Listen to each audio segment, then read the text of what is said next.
Yeah. Now, I've not dressed too formal for you, have I? I don't think you've overdone the formality there, Robert. All I can say is that, this never used to happen with the last lady who did these sorts of issues, but, I suppose it's the times we live in. Yeah, absolutely. Standards had to drop. So, okay. Are we on Facebook yet, Al? I'm just waiting on it loading. Afternoon, Margaret. Okay, that is us showing as live on Facebook, gentlemen. So I will leave you to it and have an enjoyable session, and I'll catch you at the end. All right, thanks, Alan. Okay, thanks. Looking forward to it. All right, take care. I'm going to start off by welcoming back my previous partner in crime. Is that Absolutely. The beginning of these, it was the Dave and Robert Act, and then ably evolved into the Colette and Dave Act, and now it's putting the old band. It's like putting the Blues Brothers back together, isn't it? Do you want to tell people where you are, Robert? Because you're kind of looking quite sun-tanned there. Yeah, absolutely. I'm soaking up the rain. So I'm actually in Cleveland, Ohio this morning. So I'm looking to... so I'm over here a number of different issues. I've actually taken a week off work to work for another charity, which I'm looking forward to. But I'm also over here making hay while the sun shines. So I'm going to have 1 or 2 PBC Foundation meetings whilst I'm over here. And just to remind people in the States that we are here, we're open for partnership, and we're looking forward to fighting people's corner. So that's why I'm here. And so I can say good morning because I'm in morning time. But I know it's afternoon there, so good afternoon. And good to be back. And just to be clear, this is Cleveland as in Ohio, not Cleveland as in Middlesbrough. Yeah, Cleveland, Middlesbrough is a beautiful part of the world, but no, definitely. You can tell the shades on it. So we're delighted to have you back, Robert. So thank you. No, it's a pleasure to be back. So thank you very much. Right, so I know we're live on Facebook. So wherever you are in the world, thank you very much for joining us. Delighted to be back and doing this. We have some questions that have been emailed in to us. So what we'll do is we'll start with those, Dave. We're good. We're only 6 minutes in, so we're not in the quickfire round yet. Yeah, there you go. We've not had the quickfire round for the last few months. Just to let everybody know, because the way the platform sets up, Robert can't see the chat that comes in but I can. So if Robert doesn't pick up on questions you've sent in, it's because he can't see them, but I will do. All right. Yeah, perfect. That's ideal. Wonderful. Yeah. Okay, thank you very much. So first question, nice easy one to start with. And it's to do with vaccinations and PBC.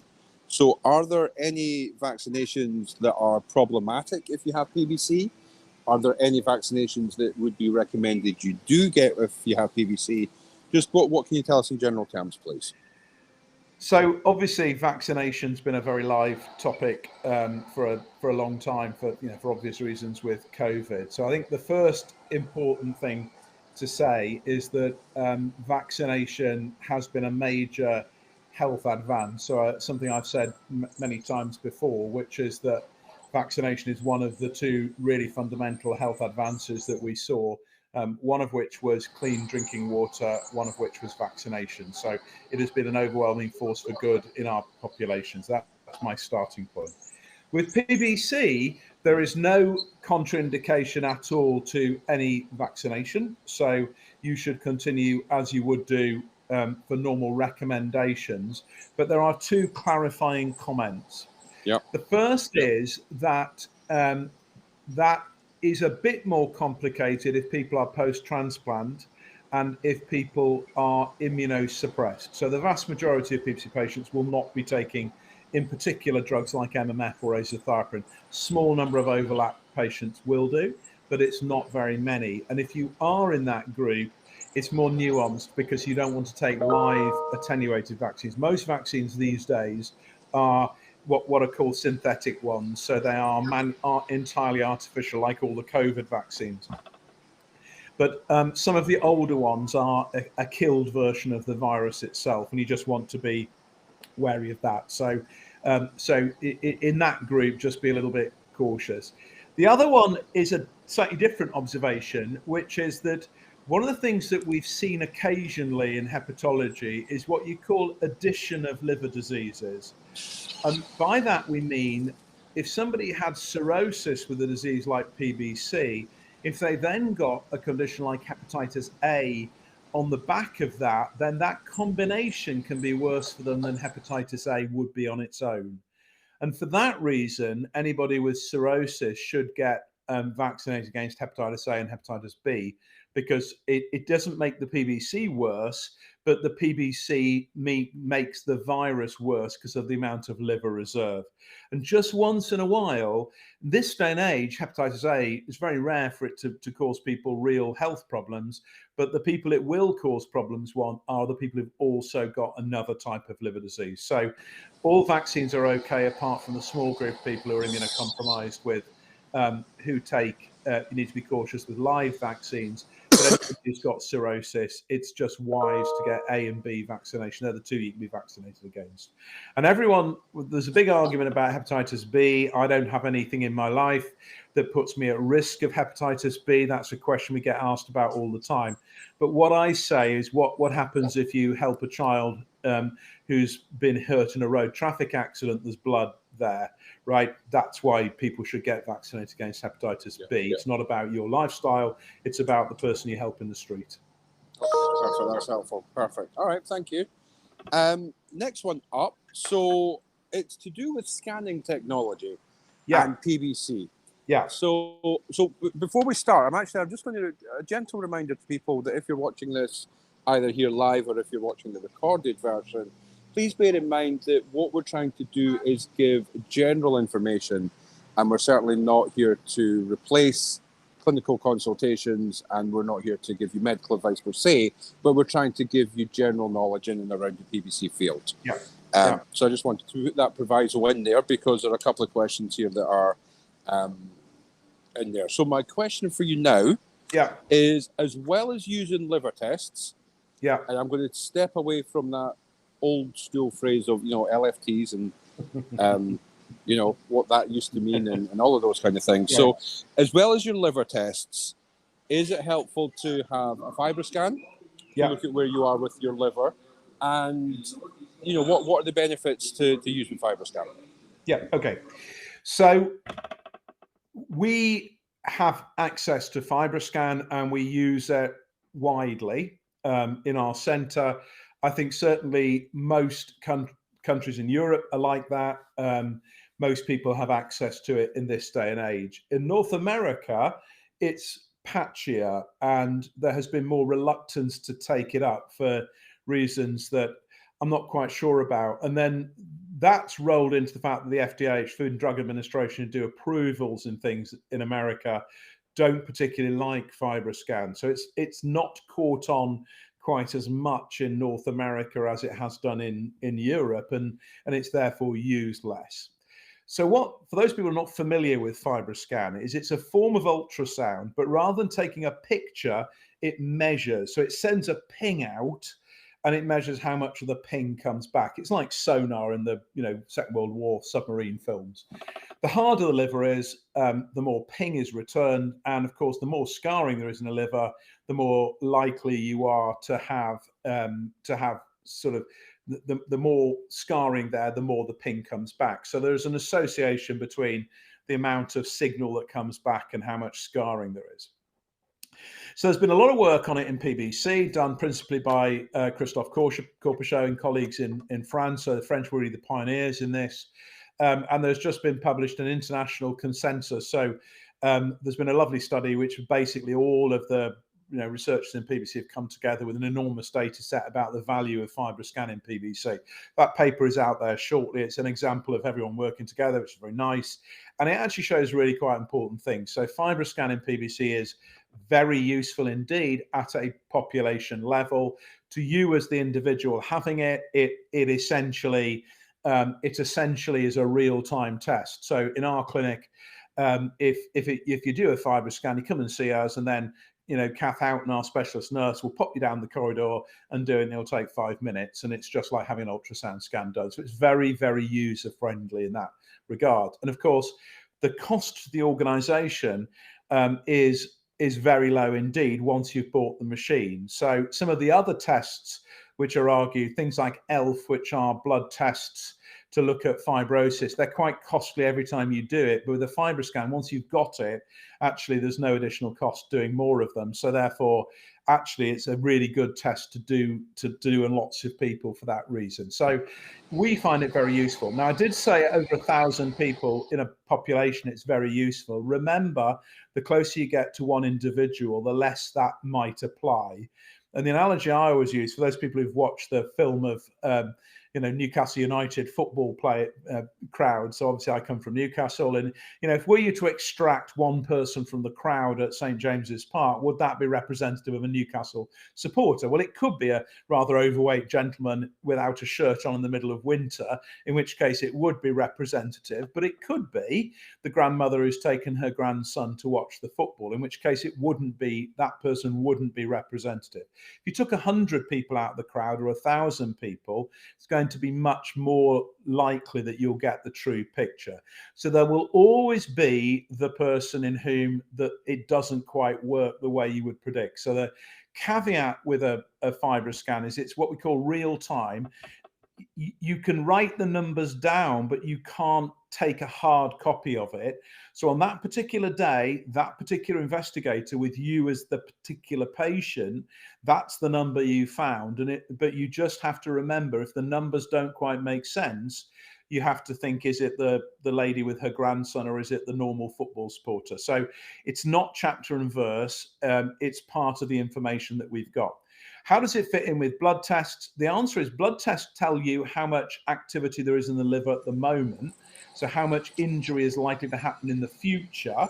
And FibroScan tells you what's happened in the past, so it tells you how much past damage there is. And so the answer is they're completely complementary. Yeah. So they give you different information. And to be honest, if you've got normal liver function tests on URSO or something, and your FibroScan value is normal, that is the most reassuring combination it's possible to have. And so most people have a FibroScan for us. We use it to reassure them that everything is in fact going very well. So it's a very reassuring test for people. So, but we can all tell stories of people who've had a value of 20, which suggests it ought to be cirrhosis. They've gone on another liver biopsy. Liver biopsy is normal. So you've just got to, if it doesn't quite fit, if you're doing a scan in somebody you think is low risk and it suddenly comes back as 20, what we in fact now do is bring people back on a different day when it's going to be a different investigator and just double check it. So don't teach this chapter and verse. Okay, perfect. That's really helpful. Thank you. And in terms of your FibroScan and actually your liver test as well, how often would be best practice in terms of how often would a patient be looking to make sure they're scanned? Yeah, so that's a really good question. So, and the answer is there's no clear consensus. So what we do is like we do with bone mineral density for osteoporosis. So we do it when people are first seen. So the first time they come along to the clinic, or the second time, we get a baseline, find out where they are. And when we repeat it, depends on where the values lie. So if it is 3 or 4, then we would repeat it in 2 to 3 years. There is no point in repeating it quicker than that, because even if people are getting progressive disease, it won't change that quickly. So we would do it in sort of 2 to 3 years. To be honest, if people are cirrhotic on it, and we agree they're cirrhotic, there's almost no point in repeating it, because you've crossed the line, you've met the threshold. If, however, it was in the 6, 7, 8, 9, 10 sort of level, which is in the middle of the curve, we would do it every year. So we would come up with a frequency to repeat it based on where the starting value is, and it's the ones in the middle where it's useful. We don't repeat it more frequently than that. In fact, the nurses like doing lots of FibroScans because it keeps their skill level up. So they have to do a certain number per month to keep their skill. So they're always happy to do them. We tend not to overdo them, because that increases the likelihood that you find my metaphorical grandmother in the football ground. And so if you do 100 a day, you're going to find 5 rogue results a day, and that's going to create problems. So we discovered with COVID, don't over repeat tests that you think are going to be negative, because it means that when false positives crop up, it creates Okay. problems. So it's a smart approach between 1 and 5 years. Perfect. All right. Thank you very much. That's helpful. Next question. I'm going to throw this quote at you and we'll see what we make of it. So the quote is, somebody was described as having complete atrophy of the left lobe and section 7. What does that mean? What should, if a patient was described in that circumstance with those words, what would be their next questions? What would they be concerned about? What should they be doing?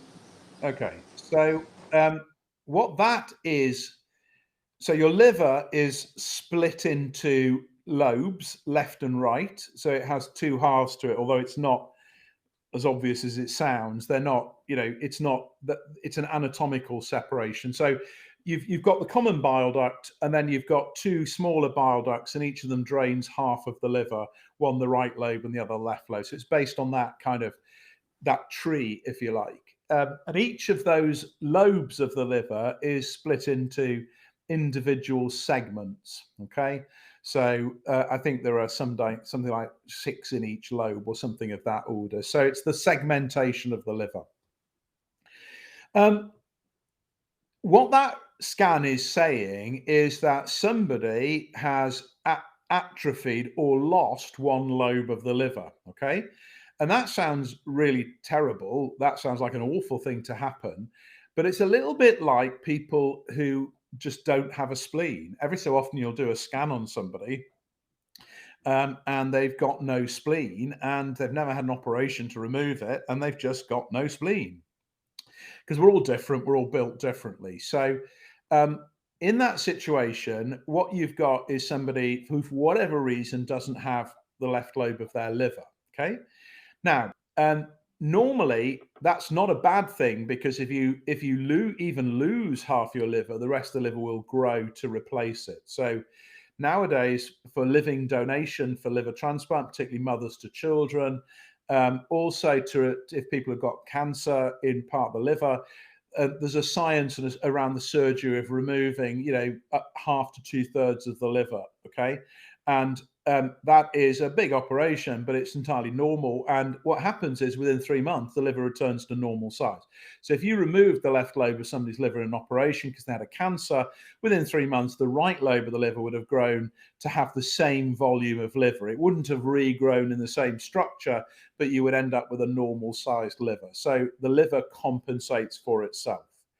So the only question in that situation would be, is there a cause for this? Has this happened for a reason? And one of the reasons can be issues with the blood flow. But unless there was a reason to think that had happened, if this is a chance finding on a scan, then it will be like the person who's got no spleen. It's just the way somebody is built. And if the liver function is normal, the liver is compensated.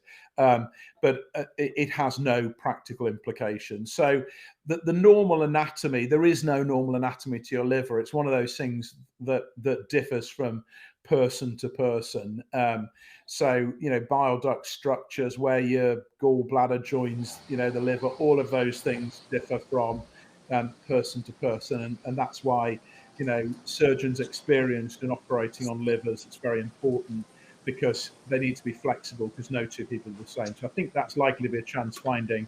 But if it was in the context of people having abnormality or being unwell or having liver problems, then the first question would be just check the blood flow into the rest of the liver.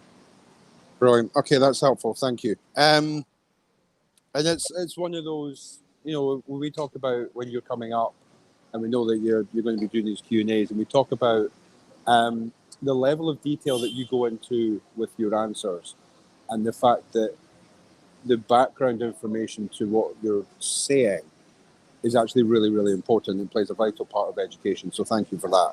And I appreciate that was a fully detailed answer. I thought that was going to be heading into quick fire round and shorter answers, James, please. But no, not at all. No.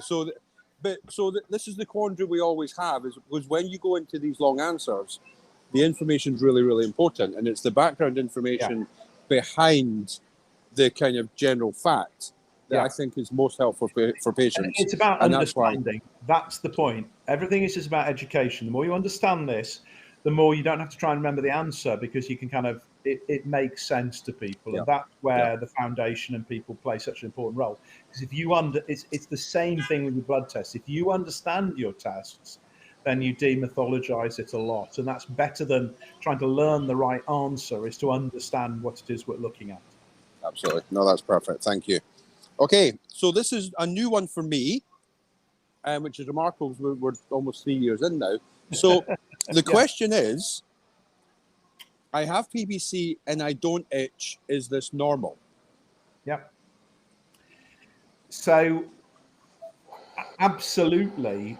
So Vinod Heggardy, who a lot of people will know from the PBC Foundation, so he does a lot of work with the foundation. He did some work with us on itch and its impacts in people. And if you look across the UK population, and people like Cynthia Levy and Marilyn Mayo tell me it's the same in North America, these people split into thirds. Okay.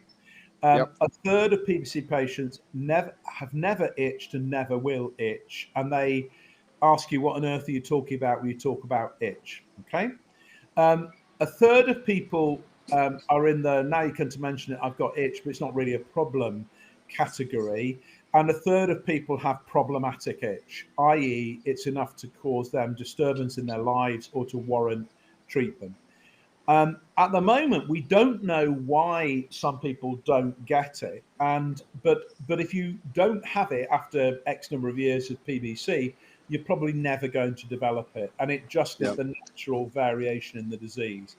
If you pin me down, the best guess will be something in the diet or the environment that is concentrated in people with PBC that contributes to the itch. So some people are protected against it because of where they live, or possibly because of the genes around their transporters. But it is a well-established observation. A third of PBC patients will never have any itch. Yeah. Okay, perfect. That's helpful. And just while we're here on talking about itch, can you talk to me about the correlation or the link between your severity of your itch and where your liver is in terms of your liver tests, but also where your liver is in terms of, your FibroScan results as well? So can you just talk about, symptoms and what that means in terms of the health of your liver, please? So, to an approximation, the severity of symptoms has no association at all with severity of the disease or your response to therapy. So if you have itch, and the itch needs treating because you've got itch, and you also need the disease treating however the disease is best treated in you based on everything. And the flip side of that is also true, which is that just because your liver blood tests have normalized on URSO, that does not mean the itch you've got isn't caused by PBC. That's the trap that people fall into. Itch is itch. Blood tests are blood tests. Fatigue is fatigue. So there is, I can tell you, no association between how bad itch is and how bad the disease is, with one caveat. And there is a variant of the disease where people get particularly bad loss of the bile ducts. So it's what we call ductopenian variant. So some people where actually the liver can look almost completely normal, but there's a very aggressive injury to the bile ducts. And where you've got really poor bile flow, the itch will tend to be worse in those individuals. So worse itch equals more of a problem with itch rather than anything else. So you treat PBC. So I talk about pull down menus. Anybody who's been in my clinic will be familiar with this. Pull down menus. We pull down the menu to how to treat the disease best itself. Pull down a menu for itch, pull down a menu for fatigue. And if you need one from that, one from that, one from that, or, none from two of those or whatever, you take it bit by bit.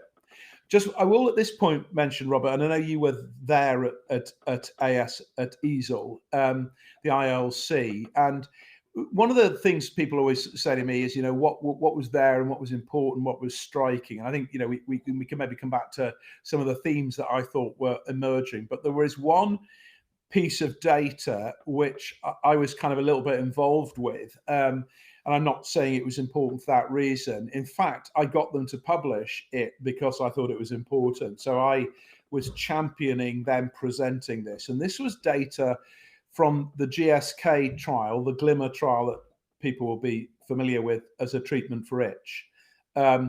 so that's a very important data set. But they looked at the degree to which itch in people going into that trial impacted on overall quality of life. Okay. Yeah. And that study showed is that really bad itch really affects people's quality of life to a degree that most doctors would not have estimated. And if I'm honest, it was an eye-opener to me as well. And the reason why that matters is that justifies research. It validates people's experience. It justifies research into this, and it justifies both research into and then the NHS buying better therapies in this space. So really bad. Everyone's going to sit there and say, no kidding, mate. We could have told you that. But really bad itch really impacts on people's quality of life. And when we have to get a nice with these new therapies to get them improved, that information will be priceless, because it will make the approval of these treatments a no-brainer because of the level of the impact. So really bad itch is really horrible. The fortunate thing is that that's a minority of people, and unless you've got bad itch at the moment, it's not progressive. So if you've got mild itch at the moment, it's not going to get worse. If it's bad at the start, we really need to focus on that. It's been an eye-opener for all of us. No, it's great. And yeah, you're right. It is important data. And again, it sits in the who knew category. But we're going to get an announcement here, so I'm going to move on to the next question. But just very quickly, so about a third of people know itch, a third of the people mild to moderate, and a third of the people with itch that affects their quality of life. Yes. Okay, so next one. So I'm going to ask you A, for responders, if it's different to B, non-responders. Have you any thoughts on use of statins in PBC for cholesterol? So cholesterol is complicated in PBC. That's the first thing to say. And so on average, it's higher than it is in people without PBC, and that's to do with the biology of PBC. It is, however, not normally harmful cholesterol. So you can't just look at the total cholesterol number and work out your heart disease risk, because that's different. Okay. So statins are there largely to reduce cardiac risk in people. So it's reducing cholesterol if that cholesterol puts them at risk of heart disease. So the first thing to say is that PBC, on average, the cholesterol levels are higher, but it's not the type of cholesterol that causes heart disease. That's important to say. Now, reducing heart disease is a very important thing in the whole population, because it is the commonest killer still, is heart disease. It's getting much less common as treatments get much better. But remember that there are three really big risk factors. One is high cholesterol. One is diabetes and hypertension, and those are screened for and managed by your doctors. But the third one is smoking. And never forget that smoking is commoner in PBC patients than it is in the rest of the population. So if you are smoking, the single most important thing you can do to reduce your heart disease risk is to cut down and then stop smoking. So if cholesterol is elevated in PBC, the right thing to do is to do what's called differential. So they will look at what type of cholesterol it is. Is it high risk or is it low risk? If there's an elevation in high risk cholesterol, then having PBC doesn't protect you from high risky cholesterol. It doesn't protect you from heart disease. It just doesn't add any particular additional risk. So what you need to do is, if you do need to have a reduction of your cholesterol to reduce your heart disease risk, maybe there's a family history or something, then statins are perfectly safe in PBC. Statins are always talked about causing liver problems. I have never seen a liver problem with a statin in PBC, full stop. Okay.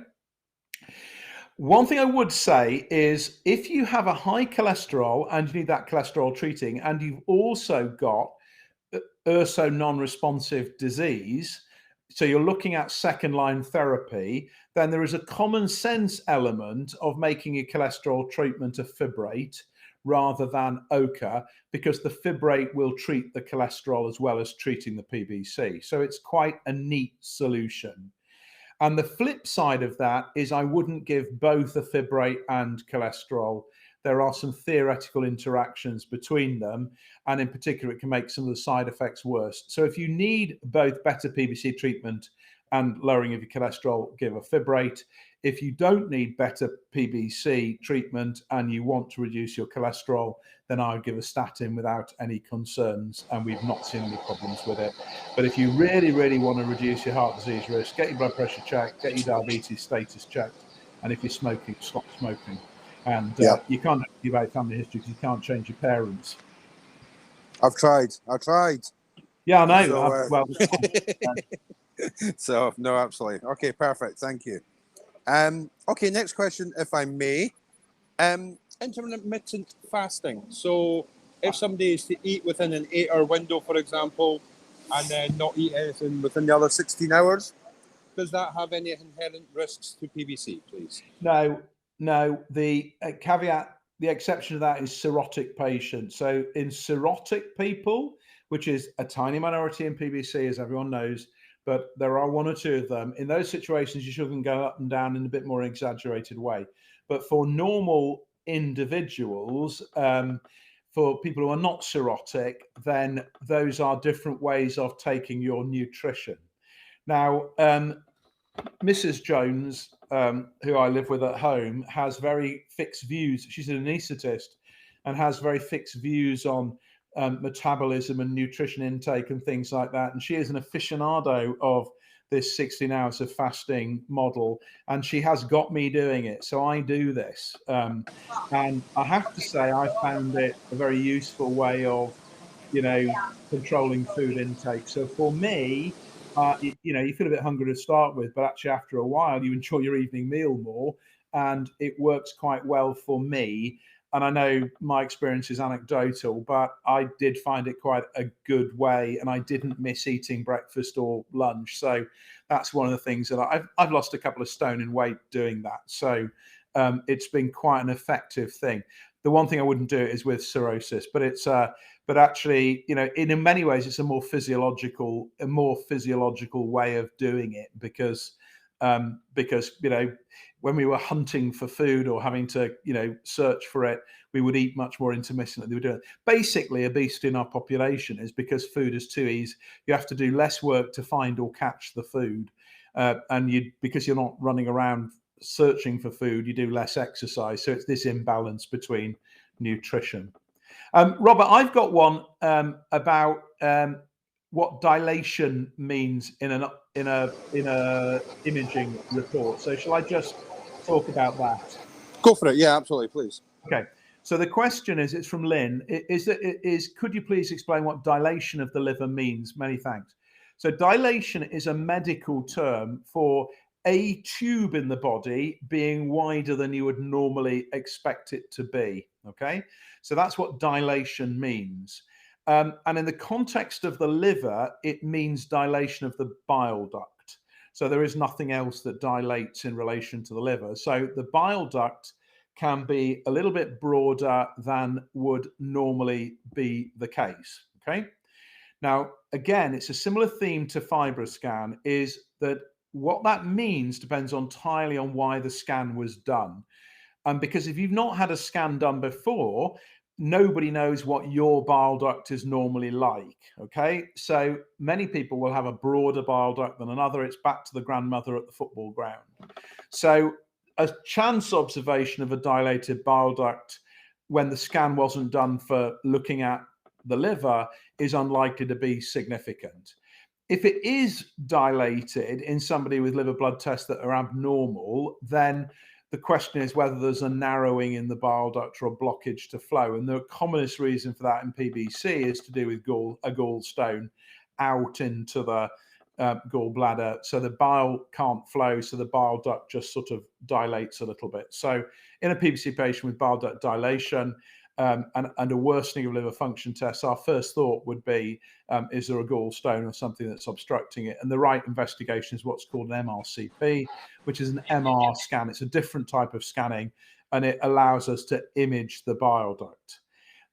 There is a however to this. However, if you look at our population by a country mile, the commonest reason for a dilated bile duct is it's in people who've had their gallbladder removed in an operation, because it is normal for your bile duct to get a bit saggy and a bit broader after that operation. And it's an it's not an abnormality at all. It's just part of the response to surgery. So if it's been found in somebody who's had gallbladder surgery in the past, it has no significance. And that's the number of people we get referred into us because that's been observed, you know, and do they need any investigation? So if it's a new finding, or there is itch or something, an MRCP or an MR scan to image the bile. Okay. So that's what dilation means. In PBC, it's rarely anything significant, okay? It's very rarely something significant.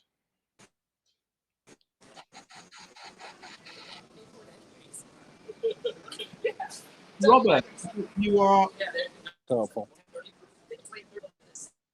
Okay. Oh. Question. I'm going to ask something. Right. We lost that. You sounded like a Martian for a moment.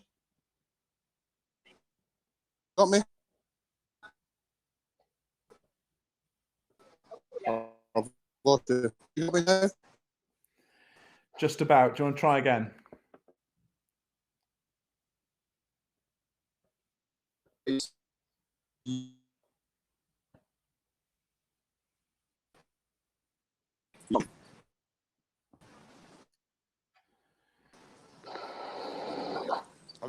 So switch camera off. Try. You go now? That sounds a bit better. Right. The question was: are azo dyes banned in the UK? Are what used banned in the UK? Azo dyes. Azo dyes. AZO. Yeah. Are they banned in the UK? Yeah. Gosh. I don't know the answer to that. I think it's the first time in 3 years you've never heard me say I don't know the answer. So azo dyes are one of the types of colour dyes. So they're one of the chemical types. And there are aniline dyes and azo dyes, and they are the ways of colouring food and colouring clothes and things like that. One of the I'm presuming I'll just kind of extrapolate a little bit as to why this might be of interest, is that they can be concentrated in the bile. So the bile is there to drain out bile acids from the liver so that the bile acid can go into the bowel, help you absorb fat. So that's why you have bile. But it also carries kind of toxins and things the body wants rid of out of the body. And so it can concentrate things. So things can be actively taken into the bile, and so therefore the levels are higher in the bile than they are in the rest of the body. So maybe if things are going to be toxic and they get transported into the bile, they're most likely to be toxic in the bile duct, because that's where the levels are higher. So that's been an interesting thought about bile for a long time. Is it something getting into the bile that gets concentrated there that is a bit toxic? And one of the theories that was there a few years ago is that dyes could do that because they are concentrated in the bile. And we ourselves were partly responsible for this with the hair dye theory. So some people will be familiar with this from a few years ago.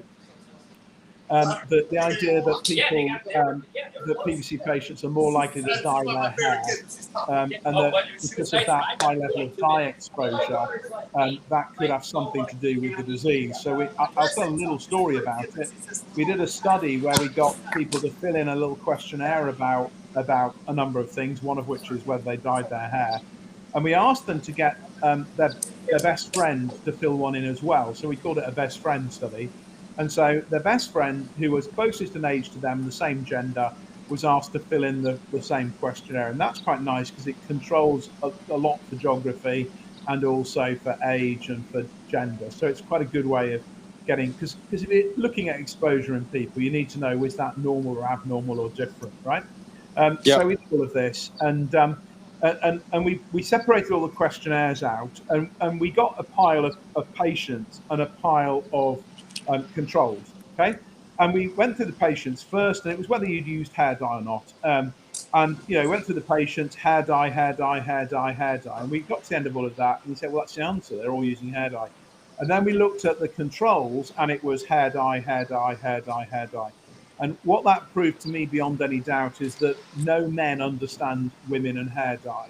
And it's something that happens that passes us by. I mean, you know, obviously I have neither dye nor hair.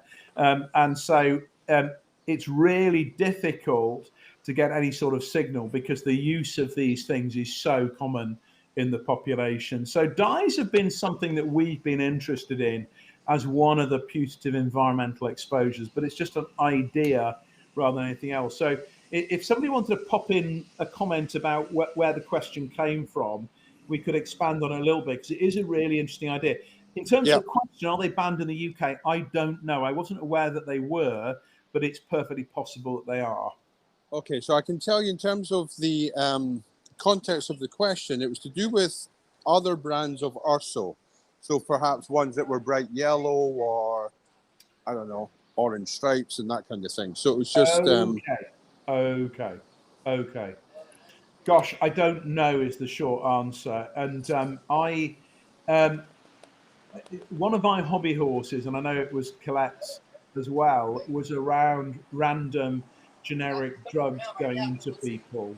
And whilst you were away, Robert, there was a very interesting question about this where somebody couldn't tolerate one of the brands of Urso that was being given. And so how do we deal with that? And maybe if anybody was on the call, I'll just follow that story up a little bit. So they couldn't tolerate one of the types of Urso they were being given. It's fairly random by the pharmacist. It was to do with generics being given out, you know, depending on what was available. So every time they got a particular type, they had side effects from it. And you often, and I can tell you now, this happens, it's real. And it happens with certain drug types. It happens with tacrolimus after transplant. It happens with inhalers for asthma. And I think it happens with Urso, right? And of course, the pharmacist, the pharmacist, if somebody writes ursodeoxycholic acid 300 milligrams, the pharmacist can dispense whatever they want. However, if the prescription says ursodeoxycholic acid, then they can only dispense that. So it's about what the doctor puts on the prescription. So when somebody raised this, clearly it's real because they tried umpteen times to take this one and it was a problem. So what do you do? Well, the answer is any sensible person would say, use the type that you are able to use and that's predictable and consistent. And the problem will go away. So that was our guidance. Go to the doctor, explain the situation, ask would they prescribe Urso. This is not because we are marketing at all for Folk, but it's the only company that makes branded Urso. So it's the only prescription you can write where you know what you're getting. Okay. For that reason, if people are having problems with Urso, we always suggest use Urso Folk because it's predictable. Okay. The other reason why drug companies get a hard time. But the other reason why a company like Folk, you know, their version of Urso rather than a generic manufacturer, is that if there is a problem with that drug, we know who they are, we know where they are, and we know who to phone up and tell them about it. Whereas if it's a generic manufacturer, they are all anonymous and you don't know where it's come from. And I think that's quite important, actually. And if there was a problem with people taking Urso Folk, we'd get straight onto the company and they would sort it out. So anyway, but this lady then went to the GP, explained all of this and the message and the context of this. And the message was, you can't have Urso Folk because it costs 10 times as much as the generic or 8 times as much, something like that. Okay. And so what I did is I went to the BNF, which is the formula we all use, and that includes the NHS cost. And the NHS cost for Urso Folk is identical to the generic cost. It is not different at all. And this was a completely fatuous comment about it being 10 times as expensive. And it was completely incorrect. There is no financial advantage in not using the branded medication. And I do not understand why people do it. So I think if people are worried about the dye, if they've got allergies, if they've had intolerance to them, then it's the same answer. Is the one that you can be certain what you're getting and works, in my experience, best with PBC patients is Urso Folk and ask for it. Perfect. Thank you. Literally the same as non-branded does. Ideal. All right. Thank you. Now, in the olden days, I would remember to do this immediately, but I forgot at 2 p.m. your time. How are you for your hard finish, soft finish? I'm okay till 1:15. Right. Okay, that's perfect. That's ideal. Thank you. So we're not quite in the quick fire round then, but we're certainly getting there. So next question I've got for you. So we've had somebody who's caught COVID. Whilst they had COVID, they had pain around their liver. So it wasn't liver pain per se, but pain around their liver area.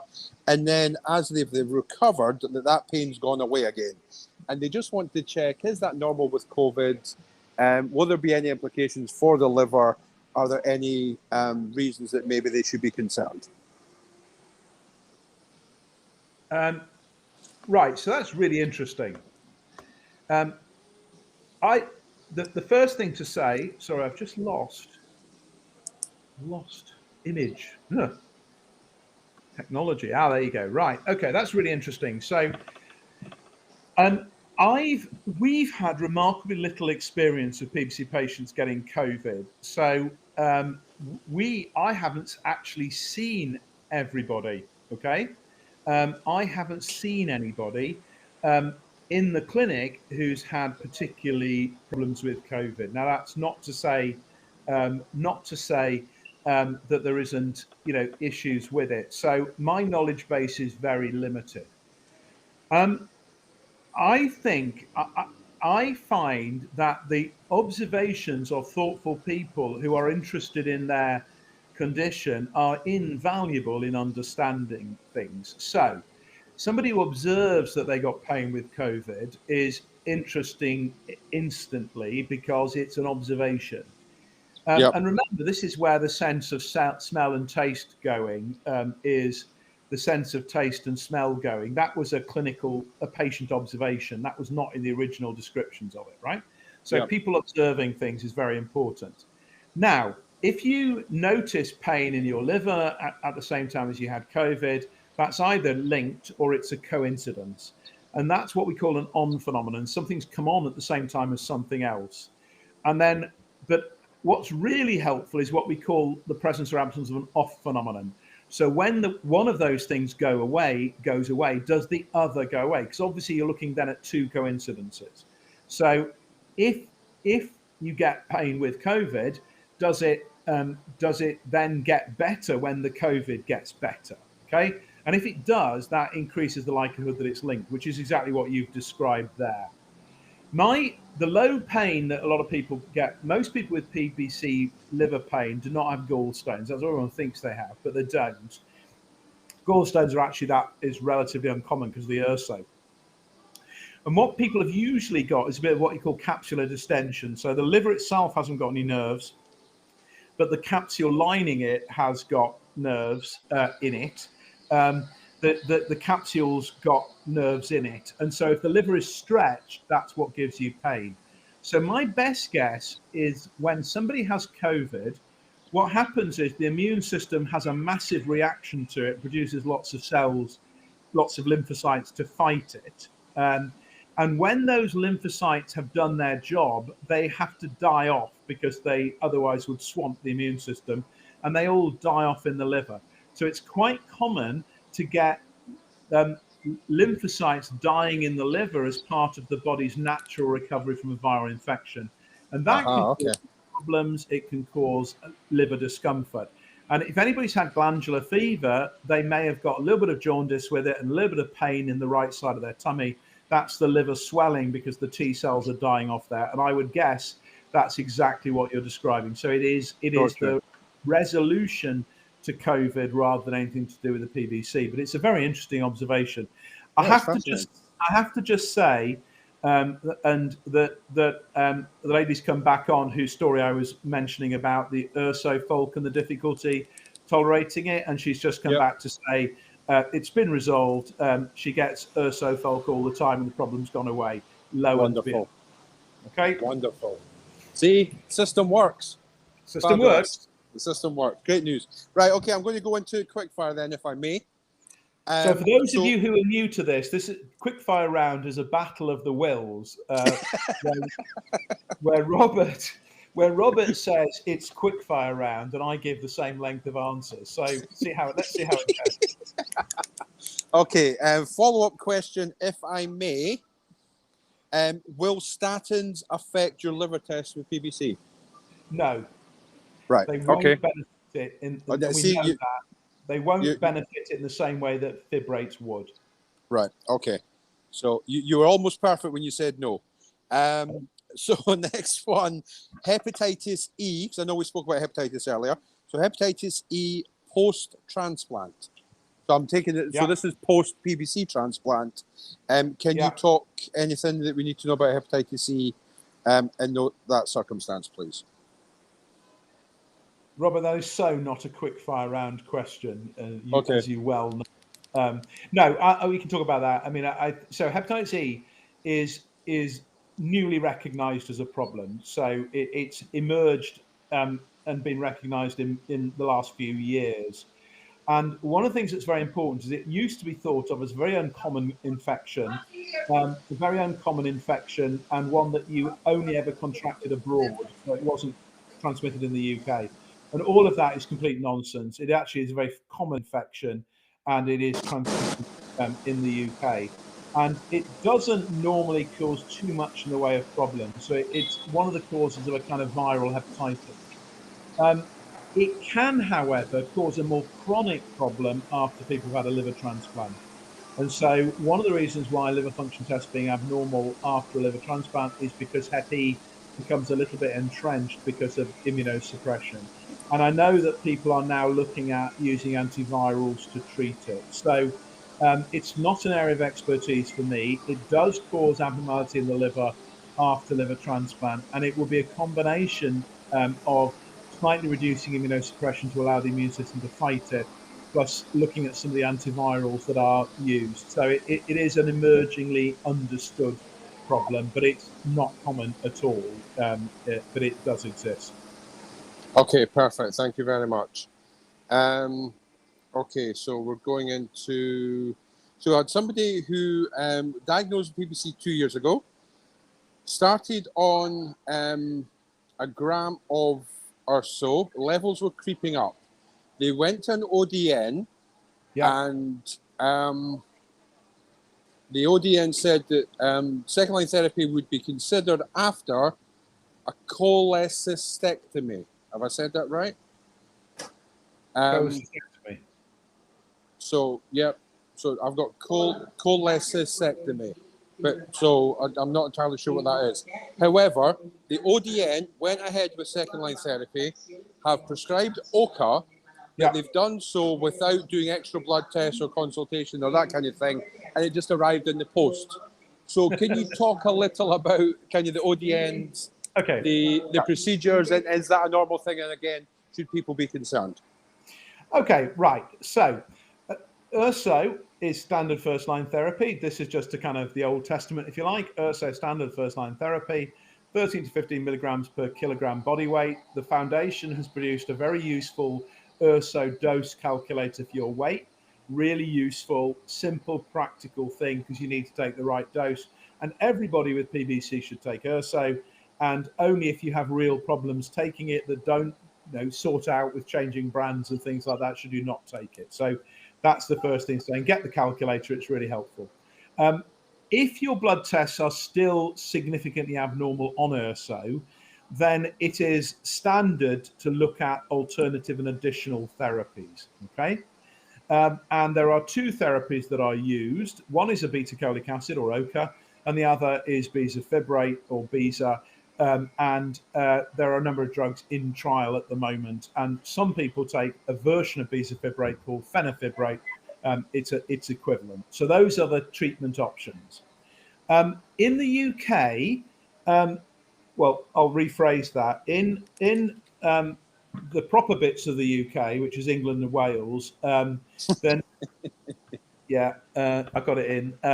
In England and Wales, there's a system called ODN, which is that no one doctor can write a prescription for OCA. It has to be discussed in a panel and then a decision made around it. And that was done around cost because OCA is very expensive. But I have to tell you, it has been a very useful thing because it has stopped inappropriate ochre use, and people may have come across sort of risks with ochre and people doing badly in America. And that was because they were people who shouldn't have got it. It was the wrong thing to do because people had liver disease that was too bad. They had bad cirrhosis, and it was a bad combination.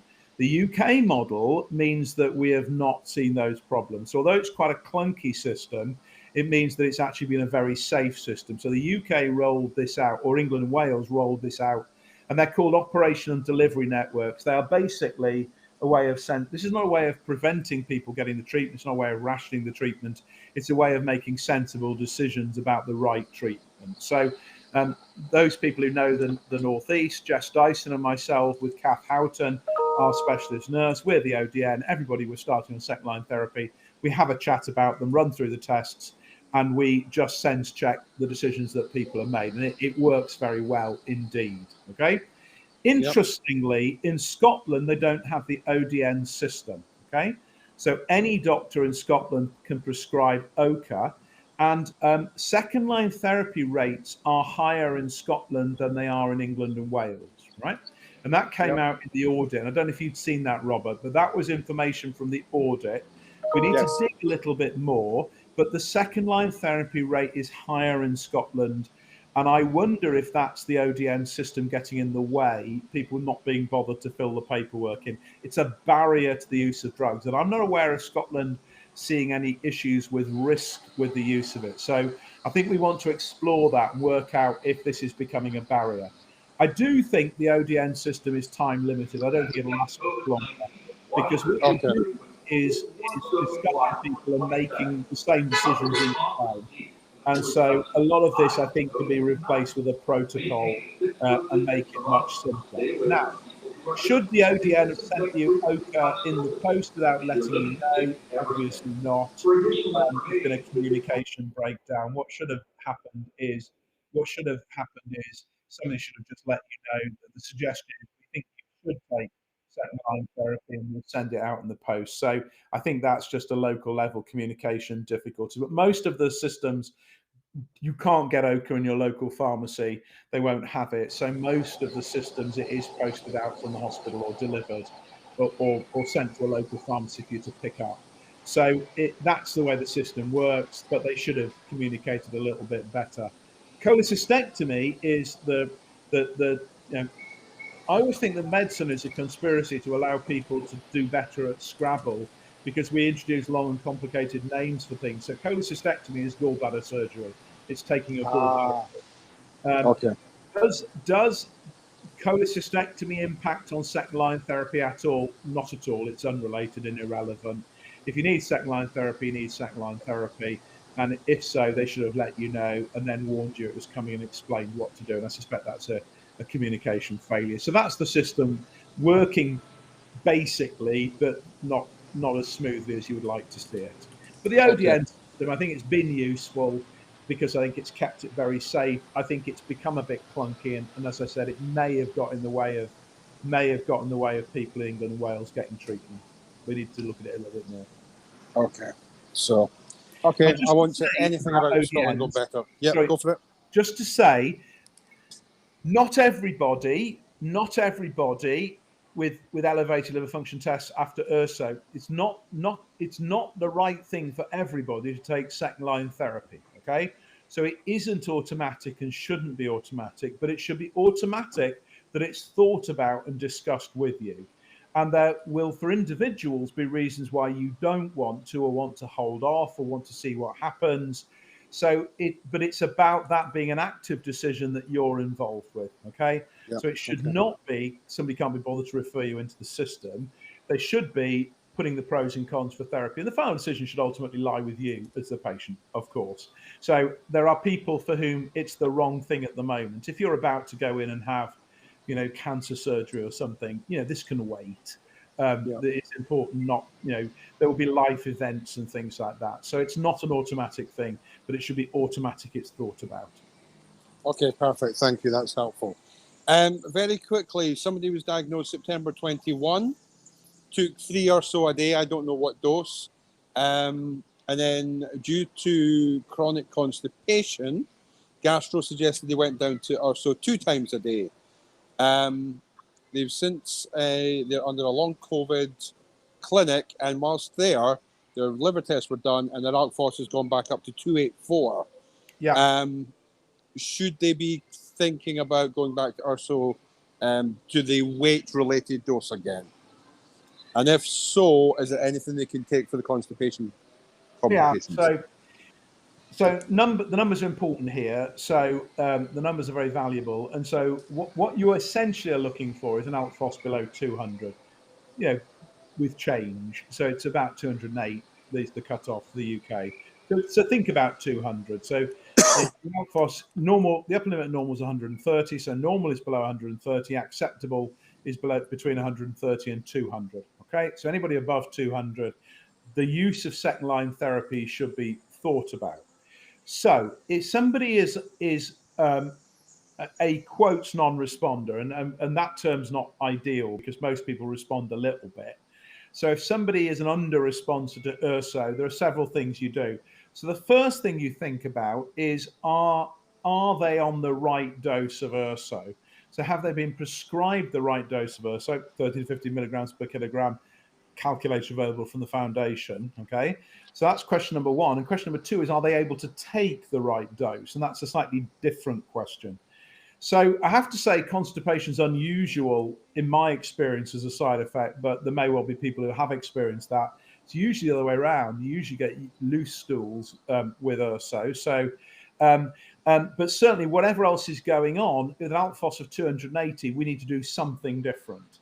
And so if somebody's not taking the right dose of Urso, the first thing to do is to find a way for them to take the right dose of Urso. So if it really is Urso causing constipation, then what I would do is go for the right dose of Urso and take something like some lactulose with it to help stop the constipation. So I would take the right dose, mitigate the constipation.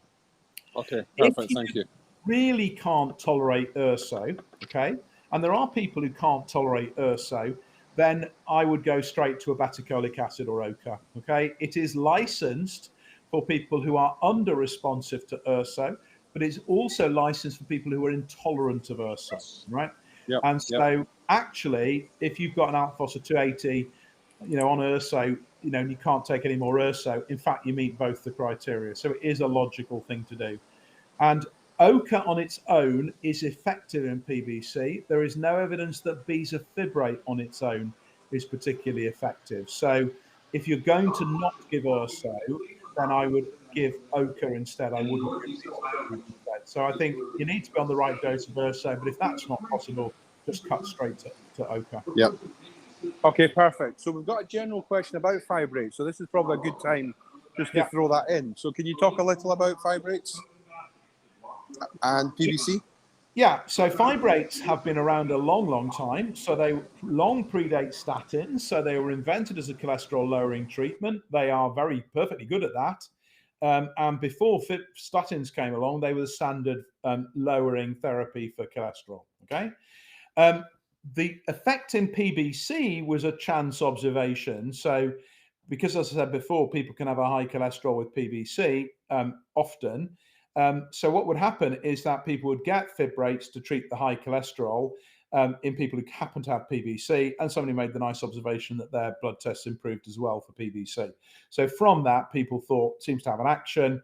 So therefore, they explored giving it to more people, and that's how many medical discoveries come along. It was a chance observation that somebody followed up. Now, there is a complicated biological reason why they would be expected to have an effect. So it does make sense. It adds up. But it's not the cholesterol lowering, it's the way fibrates lower the cholesterol. Hence, statins lower cholesterol but don't improve the blood test because they work in a different way. So there was a chance observation, followed up with some studies, gave them to more people, they improved, and it was sort of out there as a bit of information for a long time. So we've used fibrates for 15 years in Newcastle for people who were not getting the sorts of response we'd want to see with Urso. They hadn't really been evaluated properly in a trial. They were just kind of there as an option. And the lack of a trial indicates a lack of a real sense of how effective they are. but also about how safe they are. Now, subsequently, there has been a relatively short trial from the French, the Bez-Urso trial, that shows they certainly are effective in improving the liver blood tests, but we still lack evidence on long-term safety, okay?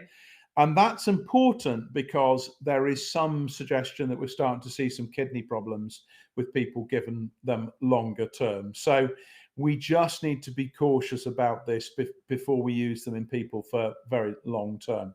So what do? They improve liver biochemistry for sure. And we don't really know that much more beyond them, but they do also probably improve itch. Ochre improves liver biochemistry and blood tests. There is now some evidence to suggest that ochre absolutely improves survival. So, there's a real hard benefit from ochre, but it can make itch worse and can cause itch in people who haven't itched. So there is a difference around itch. The $64 million question is, are fibrates as good as ochre in terms of controlling the disease? And we don't know because we've not compared one with the other, and it's very difficult to compare the trials. So in summary, fibrates are a good option for second-line therapy in PBC. They are a good choice in people with itch, probably a better choice than ochre because of the beneficial effect on itch. There is a caveat about long-term safety in kidney. You can't take them if you've got kidney problems to start with, and that's the big question mark for the future. But they are one of the therapies that we do use. But there's more in the way of question marks. Increasingly, there's a group of people who take 3 therapies, which is urso, ochre, and fibrates. And I have to say the data suggests that's a particularly effective combination. But remember, it still doesn't answer the question about bezafibrate being safe longer term. So they are an option for enhanced therapy in people who don't respond adequately to urso. So it's good to have them. There are some cleaner and more modern versions of bezafibrate coming along, which I think gemfibrozil and elafibranor and seladelpar, and I think they sound very interesting and they have a lot of promise. And they may well have less in the way of toxicity issues, and they'll certainly be tested properly. So they are an important option for PBC therapy. Okay, perfect. That's helpful. Thank you. Okay, so we are genuine in the quickfire round, so we'll just be very quick if I can. Yeah. Any thoughts on glucosamine for severe joint pain? Some evidence it works for osteoarthritis. No reason to not give it in PBC. Like all of these things, try it, find out if it works for you. If it works because you get less pain, it's a good thing. But doesn't impact PBC one way or the other. Okay, perfect. Thank you. Next question. Does pregnancy affect your liver tests in PBC? A really good question. Most liver diseases, most immune liver diseases, you would tend to get better in terms of the liver blood test during pregnancy. So more so in autoimmune hepatitis, which affects younger people, we see more pregnancy. But probably PBC as well would tend to improve. Okay. However, there's an important however. Often you'll get a bounce back after the baby is born, about 6 to 8 weeks. So what we would do with PBC in pregnancy is simply not make any changes to medication. People would tend to continue with their urso as they go through, and then we will plan to watch them quite carefully after the baby's born. And the only exception to that is if people have got cirrhosis, then you do have to do an endoscopy at about 24 weeks because you can get worsening of varices in people who are cirrhotic because of the pressure in the tummy with the pregnancy. And itch can get worse in pregnancy, but we're talking about very limited experience of it. So normally pregnancy is not a problem, and if anything, it will tend to improve. If the blood tests get worse, you just need to have half a thought whether it's some other type of liver condition. And just remember, ALK Phos will naturally go up in pregnancy, and ALK Phos is the main blood test for PBC. So it could just be a spurious change if it's going up. Yeah, okay. 2 questions that are kind of related. Thank you for that, Dave. So one is that somebody came off their medication during COVID. They just shut themselves down. They came off it for a while. ALK Phos has gone back up again. Yeah. They're now feeling better mentally. So they're going to go back onto their URSO. Yeah. Do you think their ALP will return? And related to that, we've got somebody who's actually going in for a cancer operation. Yeah. And so they're going to be fed by a tube for a couple of weeks. Will Yeah. they be okay to come off their URSO for a couple of weeks while they can't swallow? And will they just go back on it normally? So Yes. just a kind of general coming off and going back on question. Yeah. So URSO works for as long as you take it. Stop taking it, it gets out the system progressively. The effect wears off. If you take it again, the effect will happen again. So you don't see any funny business with not working second time around. So it works for as long as you take it. So if you have a break off URSO, then just go back onto the dose you're on before and the effect will pick up. It gets into the system and gets out of the system very slowly. And so the answer to the person having cancer surgery is that if you don't take URSO for a couple of weeks, what will happen is that you'll get a gradual lessening of the amount in your body, but it won't even wear off for 2 months. So don't try and take it down a tube. Don't try and take it by injection. That doesn't exist. Just have a holiday off it, pick it up again when you're ready to do it. Remember, though, there is an URSO suspension. There is a liquid medicine version of URSO made by Folk. Of course, yeah. Most people don't take it. It's great for people who struggle with tablets. Most people don't take it because it tastes a bit bitter. But of course, if you're being fed by a tube, actually you don't get the taste anyway. So actually the easiest thing to do is just get it as a suspension down the tube. If not, if that's not possible, take a couple of drops, pick it up when you're ready, go back on the same dose and you'll have just the same effect. Perfect, thank you.